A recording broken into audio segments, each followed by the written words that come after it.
अस्सलाम वालेकुम। एक नई वीडियो के साथ फिर मैं आपके रूबरू हूँ और आज हमें पढ़ना है रोशनी किताब से एक नज़्म दिए, जिसके लिखने वाले हैं अरुण कोल्हटकर और मराठी से इसका उर्दू में तर्जुमा किया है सादिक ने।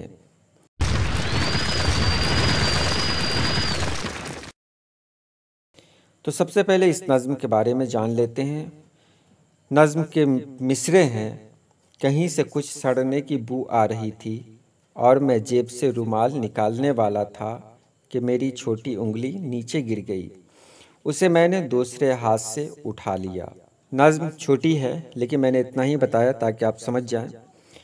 तो इस नज़्म का खुलासा जानने से पहले आप ये जान लें कि तर्जुमा निगारी क्या है और इससे क्या फ़ायदे हैं। तो तर्जुमा निगारी की शुरुआत बाकायदा तौर पर 19वीं सदी में हुई।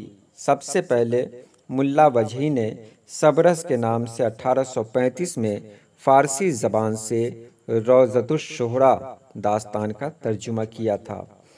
उसके बाद शाह रफ़ीउद्दीन और शाह अब्दुल क़ादिर ने कुरान का तर्जुमा किया, लेकिन इसकी मुनज़्ज़म शक्ल फोर्ट विलियम कॉलेज में दिखाई दी, जहाँ उर्दू में बहुत सारी ज़बानों की किताबों का तर्जुमा हुआ, जिसकी एक मिसाल बाग़ो बहार के रूप में हमारे सामने है।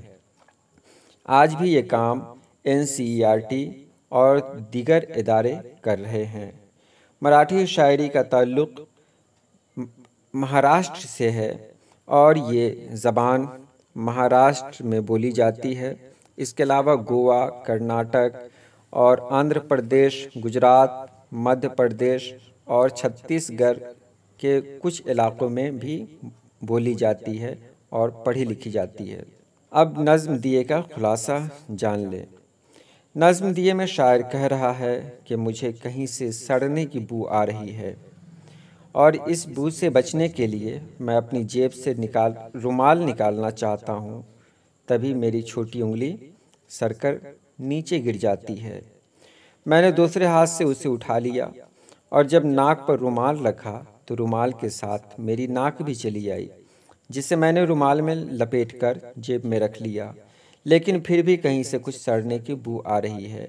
मैंने उससे बचने के लिए दोबारा जेब ही में नाक सिकोड़ी और ये देखने ही वाला था कि कहीं मेरी नाक में कीड़े तो नहीं पड़ गए।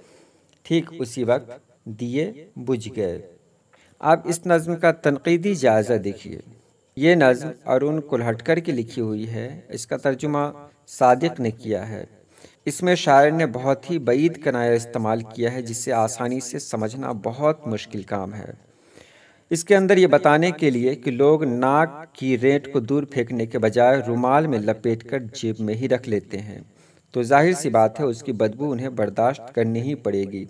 इतने गाफिल रहते हैं कि वो अपनी नाक की रेंट को रुमाल में पड़ी रहने देते हैं और इससे कीड़े पड़ने का अंदेशा हो जाता है, फिर भी उनकी आंख नहीं खुलती। उसी को दिए बुझने से ताबीर किया है। ये तो किताब के हिसाब से हुआ। मेरे हिसाब से ये कुछ इस तरह है कि हमारे सामने अगर कुछ होता है, कुछ गलत होता है जो हमको अच्छा नहीं लगता है, तो मिसाल के तौर पर अगर मेरे घर का कोई लड़का है जो गलत काम कर रहा है, तो हम उसको देखते हैं और देखने के बाद आजकल के ज़माने के हवाले से अपनी आंखें बंद कर लेते हैं, उसे कुछ नहीं कहते हैं। लेकिन यही लड़का आगे चलकर कुछ और बुरा काम कर जाता है, तो ऐसे में ख्याल आता है हमको कि कहीं मुझसे कोई गलती तो नहीं हो गई। और जब हम देखना चाहते हैं अपने आप को, तो उस वक्त बहुत आगे गुजर चुका होता है। हम उस हालत में नहीं रहते हैं कि उस बच्चे को हम कुछ समझा सकें, क्योंकि वो लड़का बहुत बड़ा हो चुका होता है।